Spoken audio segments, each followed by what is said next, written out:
Hi there everyone, thank you so much for coming back to the channel. Today you're going to know about how to upload the portfolio in the Upwork profile as a freelancer.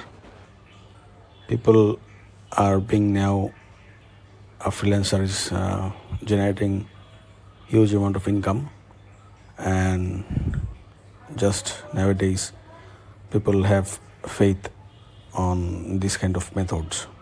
So let's start and see the process. First of all, we need to see the portfolio here. I just came to my profile. Here we have to just give the plus sign, click. After that, you can see the project titles, all the things. To write something like I will just upload AI video, AI fusion video.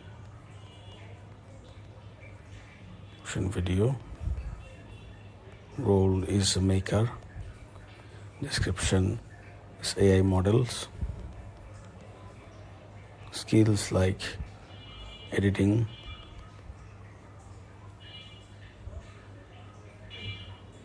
image editing, video edit.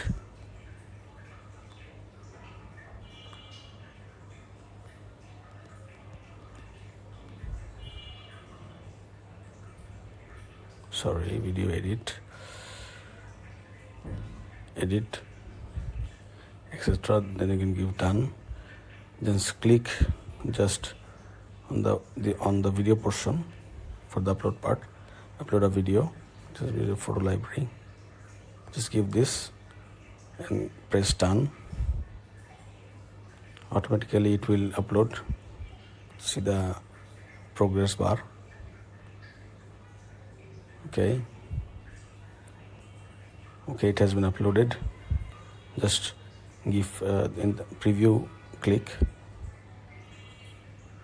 It will share an interface with us. Then give the thumbnail part. Nice thumbnail has been selected. Then just click publish. It will just automatically publish. Okay, your portfolio project is published. I hope this video was helpful to you. See you in the next video. Thank you.